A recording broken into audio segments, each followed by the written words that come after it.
Welcome friends, मैं सतीश तिवारी आप सभी का स्वागत करता हूं।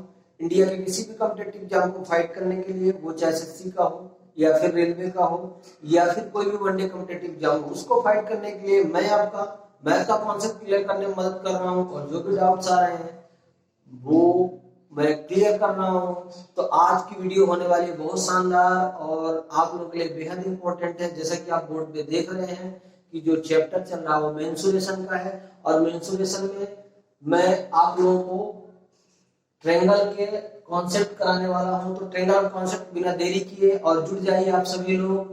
तो आज हम आप लोगों को ट्रायंगल के कॉन्सेप्ट कराएंगे और जो भी बच्चे चैनल में नए हैं वो चैनल को सब्सक्राइब कर लें। चैनल का नाम कैच द मैथ है।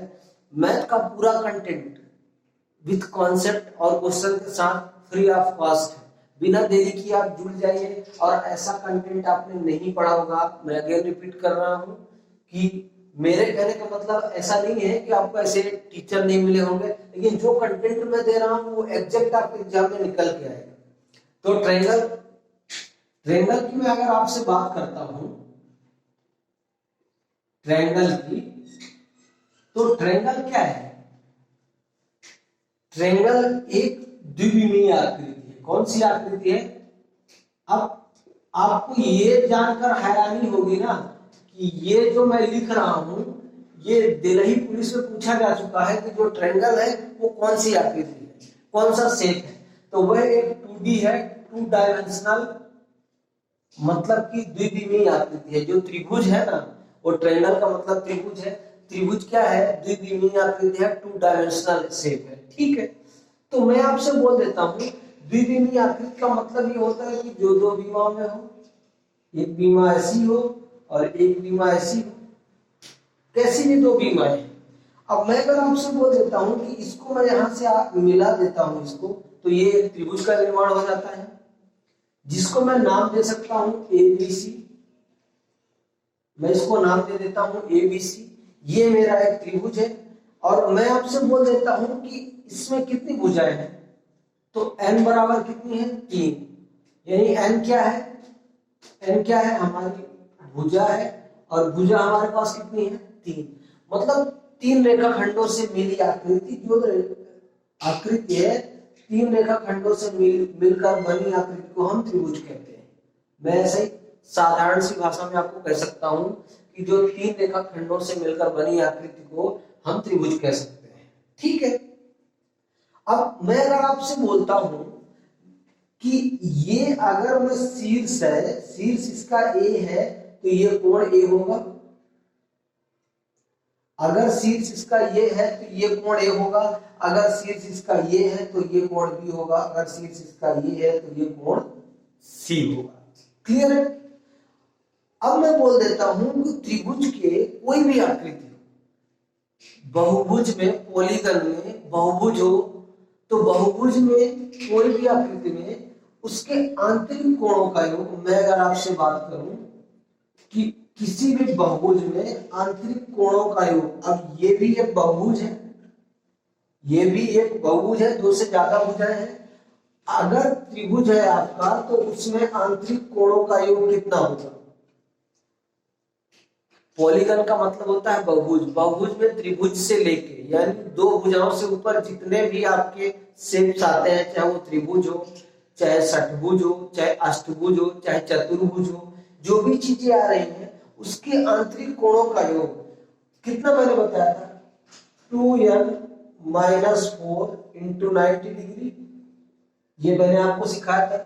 मतलब कि ट्रायंगल हो या फिर रेक्टेंगल हो, कुछ भी हो, स्क्वायर हो, किसी में भी उसके आंतरिक कोणों का योग 2n - 4 × 90 डिग्री होता है।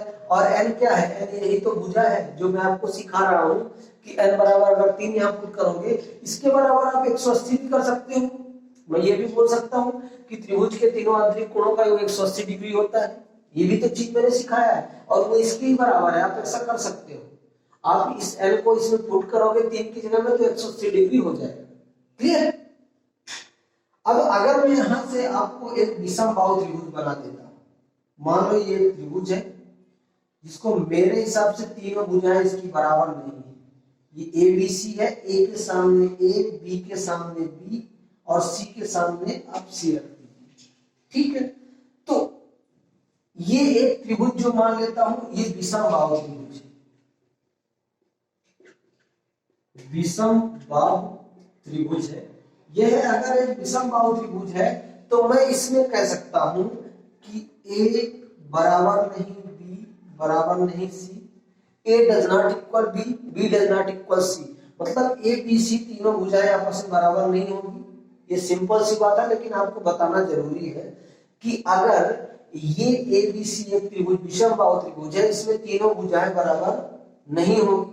अगर मैं इसको बोल देता हूं कि इसका आपको फॉर्मूला निकालना है, मतलब किस फॉर्मूले से इसका एरिया निकालोगे, तो उसके लिए आप क्या करते हो, बाकी रेक्टेंगल बाकी ट्रायंगल के लिए आप क्या करते हो, 1/2 आधार गुणे ऊंचाई कर देते हो। लेकिन इसके लिए क्या करना है हमको, हीरोज का फार्मूला लगेगा। किसका फार्मूला लगेगा, हीरोज फार्मूला। आपके इसमें ये हीरोज फार्मूला से इस स्केलिंग ट्रायंगल का आप डायरेक्टली हीरोज के फार्मूला से क्या निकाल सकते हैं, एरिया निकाल सकते हैं। विषमबाहु को हम स्केलिंग ट्रायंगल बोलेंगे, SCELENE, ये विषमबाहु त्रिभुज है ना, विषमबाहु त्रिभुज को स्केलिंग ट्रायंगल बोलते हैं। और इस त्रिभुज का क्षेत्रफल मैं किससे निकाल सकता हूं, 2 तरीके से निकाल सकता हूं। पहला तरीका मैं आपको बता रहा हूं, हीरोज का सूत्र है, हीरोज का फार्मूला जो मैं आगे आपको सिखा रहा हूं, आगे मैं बताऊंगा। तो एक आप हीरोज के फार्मूला से निकाल सकते हो, दूसरा किस तरीके से निकालोगे ये मैं आपको सिखाऊंगा। ठीक है, तो मैं अगेन रिपीट कर रहा हूं, जो भी बच्चे नहीं जुड़े हैं वो जुड़ जाए जल्दी से। और आपका आज का जो चैप्टर है वो बेहद इंपॉर्टेंट है, बेसिक क्लियर करेंगे। आगे मैं आपको कंटेंट सिखाऊंगा, क्या क्या कंटेंट है और कैसे क्वेश्चन एग्जाम में डायरेक्टली इन चीजों से निकल के आएंगे। क्लियर, ठीक है। मैं आपसे बोल देता हूं कि सपोज कि ये मेरे पास एक स्केलिंग ट्रायंगल है, ये एक त्रिभुज है, इसको ए, इसको बी, इसको सी। ए के सामने वाली भुजा ए, बी के सामने वाली भुजा बी और सी के सामने वाली भुजा हमने सी मान लिया है। ठीक है, अगर मैं हीरो फार्मूला की बात करूं कि हीरो का सूत्र आपको लगाना है, हीरोज फार्मूला को, तो हीरोज फार्मूला क्या कहता है, हीरोज फार्मूला कहता है under root S minus A, S minus B, S minus C, ये हीरोज का फार्मूला है। एस इसमें क्या है, ऐसा सबको पता है, इसमें अर्ध परिमाप है। एस क्या है, इसमें अर्ध परिमाप है। अब मैंने आपको पिछले कंटेंट जब पॉलीगन शुरू किया तभी मैं बताया हूं कि पेरीमीटर किसी भी आकृति की, अगर आपको पेरीमीटर चाहिए, परिमाप चाहिए, तो उसके लिए क्या करना है, a प्लस बी प्लस सी, मतलब सभी भुजाओं का उसके योग कर देना, वो उसका परिमाप हो जाएगा। और उसका आधा कर देंगे, बाई 2 कर देंगे तो अर्ध परिमाप हो जाएगा। और वो यहाँ पे जरूरत है आपको। तो ये चीजें तो हो गई हीरोज के फार्मूला से। अगर आपके पास में बोल देता हूं कि अगर हीरोज का फार्मूला नहीं पता है तो आप कैसे निकालेंगे, उसका अलग तरीका मैं आपको बता रहा हूं। और वो क्वेश्चन डायरेक्टली आपके एग्जाम में निकल के आता भी है। यहां पे मैं एक चीज आपको और सिखाता पॉलीगन में, वो चीज बता देता हूं कि सपोज करो ये मेरा एक त्रिभुज है, इस पे मैंने क्या किया है कि एक वृत्त बनाया है, एक वृत्त बनाया है। ये मेरा एक त्रिभुज है ए बी सी, इस पे मैंने वृत्त बनाया जिसकी रेडियस आर मैंने माना है। क्लियर है, ये इसका सेंटर है, इसकी रेडियस मैंने आर माना है। ये मैंने आपको कुछ बताया था, कुछ याद आ रहा है, आर बराबर क्या होता है, आर बराबर क्या होता है, किसी को याद आ रहा है कि अगर किसी भी पॉलीगन में मैंने बताया था कि कोई भी बहुभुज है, चाहे वो त्रिभुज हो, चाहे आयत हो, चाहे वर्ग हो, चाहे चतुर्भुज हो, चाहे समपंचभुज हो, उसके अंदर अगर आपको वृत्त बनाना है, उसके अंदर अगर आपने वृत्त बनाया है तो उसका रेडियस फाइंड कैसे करेंगे, मैंने कई तरीका आपको बताया था। उसके रेडियस के लिए मैंने आपको बताया था कि आप उसका जो क्षेत्रफल दिया है ना, क्षेत्रफल को अर्ध परिमाप से आप भाग दे दीजिए और यही उसका रेडियस होता है। अगर आपसे कभी भी ऐसा क्वेश्चन बोल देता है कि एक त्रिभुज है, उसके अंदर एक वृत्त बना हुआ है और उसकी भुजाएं ये है, तो आपको क्या बोलेगा कि उसकी त्रिज्या बताइए, उस वृत्त की त्रिज्या बताइए। तो आपको कुछ नहीं करना है, डायरेक्टली इस फार्मूले में रखना है कि रेडियस जो होता है ना, वो त्रिभुज के क्षेत्रफल के बटे अर्ध परिमाप के बराबर होता है, और यही रेडियस होती है। मैं प्रूव करके भी आपको दिखाया हूं, ठीक है। तो ये जो चीजें है ना, ये बहुत शॉर्ट ट्रिक समझिए, ये बेसिक का कॉन्सेप्ट है लेकिन शॉर्ट ट्रिक है आपके लिए, बहुत जरूरी है और ये चीजें आपको आनी चाहिए, ठीक है। जब तक ये चीजें नहीं आएंगी तो आप नहीं निकाल पाएंगे। मैं अगेन रिपीट कर रहा हूं कि जो भी बच्चे नोट्स नहीं बना रहे हैं वो नोट्स बनाएं और बिना देरी किए ये चीजें सीखें, क्योंकि जब तक आपको कंटेंट नहीं पता चलेगा तो आप कुछ भी नहीं कर सकते हो, ठीक है। क्लियर है? चलिए नेक्स्ट। अब मैं बोल देता हूं कि मेरे पास ये मान लीजिए कोई ट्रायंगल है, मैं ट्रायंगल थोड़ा बड़ा बना रहा हूं, ठीक है। ये हमारे पास कोई ट्रायंगल है, इस पे मैं एक परपेंडिकुलर डाल देता हूं जिसको आप लंब बोलेंगे। ये मैंने कर दिया, इसको नॉमिनेटेड कर दीजिए ABC से। ये त्रिभुज हमारा ABC, इसका त्रिभुज है, ठीक है। और A से इस बेस पे BC बेस पे एक लंब डाला गया है जिसको हम D नाम देते हैं। क्या देते हैं? D। B से आप एक लंब डाल दीजिए जिसको आप नाम दे दीजिए E, और C से एक लंब डाल दीजिए जिसको आप नाम दे दीजिए F। क्लियर है? क्लियर है? ऐसा आपने आकृति तो देखी होगी, ठीक है। तो मैं आपसे बोल देता हूं कि अगर मैं इसको एक ट्रायंगल मानता हूं कि ये एक ट्रायंगल है, ये त्रिभुज है, ये इसका मिड पॉइंट है, ये मध्य बिंदु है, तो बेस में मान लेता हूं इसका कि मैं दे देता हूं कि ये मान लो 6 13, हाँ इसको 6 मान लीजिए, इसको 13 मान लीजिए, 13 और इसको 18 मान लीजिए, तो आपका ट्रायंगल बनेगा 13 6 बराबर, ठीक है। ये आपका एक ट्रायंगल है। इस ट्रायंगल में मैं अगर आपसे बात करता हूं कि इस ट्रायंगल का अगर मेरे को एरिया निकालना हो तो आप क्या करोगे? एरिया निकालना हो तो आप क्या करोगे? ये जो भुजा यहां से यहां तक दी गई ये 18 है, यहां से यहां तक जो भुजा दी गई वो 13 है, और यहां से यहां तक की जो भुजा दी गई वो 6 है। क्लियर? एरिया में अगर आपसे पूछ लेता हूं तो आप डायरेक्टली कह दोगे कि इसका 1/2 आधार गुणे ऊंचाई, इसका फार्मूला होता है। ये सबको पता है कि जो त्रिभुज का क्षेत्रफल होता है 1/2 आधार गुणे ऊंचाई होता है। अब मैं ये चीजें आपको क्लियर कर देता हूं कि ये चीजें अगर आपको दी गई है तो अगर आपकी साइड A है, ये बहुत इंपॉर्टेंट चाहिए, ये बहुत इंपॉर्टेंट है, इसको माइंड में सेट कर लीजिएगा। अगर आपकी साइड A है, अगर आपकी साइड A है, तो अगर आपकी भुजा A है, मैं बोल रहा हूं, तो आपकी हाइट क्या हो जाएगी? ये चीज मुझे बताइए। ये चीजें कोई भी आपको नहीं सिखाएगा, मैं इतनी छोटी छोटी चीजें आपको समझा रहा हूं ताकि आप जो भी तैयारी कर रहे हो ना, आपके माइंड में वो बात सेट होना चाहिए कि इसका बेसिक क्या है, इसका बेस क्या है, जो हम ऐसा कर रहे हैं। जब तक आपको बेस पता नहीं होगा आप कुछ भी नहीं कर पाओगे। अगर साइड उसकी A है, अगर भुजा उसकी A है, तो हाइट क्या होगी? हाइट AD होगी। क्लियर है? भुजा उसकी अगर A है तो उसकी हाइट AD होगी। भुजा का मतलब समझ रहे हो? जो मैं बेस की बात कर रहा हूं, जो आधार है ना, जो आधार उसका अगर A है तो उसकी हाइट AD होगी। क्लियर है? अगर मैं बोल देता हूं कि उसकी जो भुजा है B के सामने वाली भुजा B मान लीजिए और C के सामने वाली भुजा C मान लीजिए पूरी, ठीक है। तो अगर उसका आधार BC है तो उसकी लंबवत ऊंचाई AD होगी, जिसको हम हाइट बोलते हैं।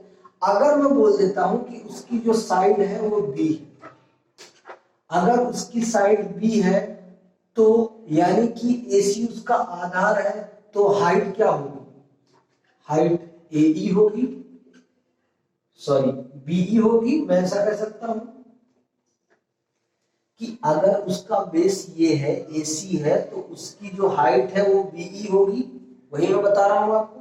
अगर उसकी साइड में बोल देता हूं आपसे कि C है, साइड उसकी C है, यानी कि AB आधार है, तो उसकी हाइट क्या हो जाएगी, CF, जो यहां से यहां आपको दिख रही है C से F, ये उसकी हाइट हो जाएगी, उसकी हाइट हो जाएगी CF। और ये मैं बता रहा हूं ना, 80% 80% स्टूडेंट को ये चीज पता नहीं थी कि हमको ये चीज करना है। मैं आपसे बोल देता हूं कि मैं आपको हाइट दे देता हूं कि मेरा जो CF है ना, CF नहीं BE, ठीक है। मैं बोलता हूं कि मेरी जो BE है, जो BE हमारी हाइट है वो 8 है, 8 सेंटीमीटर। मैं आपसे बोल देता हूं कि इतने क्वेश्चंस के बाद मैं यहां आपको ये C देता ही नहीं, ये 13 मैं हटा लेता हूं। मैं आपसे बोल देता हूं कि अब मुझे त्रिभुज का क्षेत्रफल बताइए। मैं डायरेक्टली आपसे कह सकता हूं कि आप नहीं निकाल सकते इसको। क्यों? क्योंकि आपको ये चीजें बेसिक नॉलेज है नहीं, बेसिक नॉलेज है नहीं, बेसिक का नॉलेज होना बहुत जरूरी है। अब कुछ बच्चों को मैं बता रहा हूं ना, कुछ स्टूडेंट क्या करेंगे, हाइट जैसे ही पूछेगा ना तो वो 6 ले लेंगे, जैसे ही हाइट बोलेगा तो वो हाइट समझेंगे इस त्रिभुज की हाइट 6 है और हम 6 डायरेक्टली लिख देते हैं, जो कि बिल्कुल गलत है। मैं बता रहा हूं कि उसने किस पे इस पे बात किया। अगर उसने दिया है कि BE हम 8 सेंटीमीटर दिए हैं, अगर उसको यही चीज करना होता, हाइट 6 रखनी होती, तो वो आपको BE नहीं देता 8 सेंटीमीटर जो उसने दिया। समझ में आ रहा मैं क्या समझा रहा हूं? वो BE आपको 8 सेंटीमीटर नहीं देता, जो इसकी लंबाई है यहाँ 8 सेंटीमीटर क्यों देता फिर? और कुछ स्टूडेंट सोचते हैं दिया होगा, डाटा काम का नहीं है, लेकिन जो भी डेटा दिया रहता है वो आपको यूजफुल होता है। सम टाइम ऐसा होता है कि डाटा यूजफुल नहीं होता है, लेकिन यहाँ पे जो डेटा दिया गया है आपको BE 8 सेंटीमीटर वो यूजफुल है। वो आपको तो क्या करना है, उसको आपको तुरंत समझ जाना है कि वो इस वाले त्रिभुज की बात कर रहा है जिसमें AC और B है और हाइट उसकी BE है, ठीक है। तो यहाँ पे बेस इसका कितना हो जाएगा, आधार कितना है, आधार इसका हम ये मानेंगे, ये वाला जो इसका आधार है, और इसका आधार कितना 18, और हाइट BE कितनी हो जाएगी, ये B है ना, ये इसकी हाइट हो जाएगी, ये है 8 सेंटीमीटर। इसको यहां से काट दीजिए, 2 से काट दीजिए, 9 में, सॉरी 4 में काटेंगे, 2 चौके 8, और ये हो जाएगा 18 चौक 72 सेंटीमीटर स्क्वायर। ये इसका क्षेत्रफल हो जाएगा। एग्जैक्ट चीजें मैं बता रहा हूं कि ऐसे स्टूडेंट गलती करते हैं, और छोटी छोटी चीजें आपको जानकारी नहीं है तो आप करेंगे, लेकिन मैं अगेन रिपीट करता हूं कि पूरा कंटेंट कराऊंगा जब तक कि आपको समझ में नहीं आएगा, और वीडियो एक बार में समझ में नहीं आए तो दोबारा वॉच करिए। तो मैं अगेन रिपीट कर रहा हूं, चैनल का नाम कैच द मैथ है, कैच द मैथ। चैनल को सब्सक्राइब कर लीजिए, और वीडियो पसंद आए तो लाइक और शेयर करना बिल्कुल ना भूलें। तो बने रहिएगा दोस्तों, आज की वीडियो में बस इतना ही, धन्यवाद।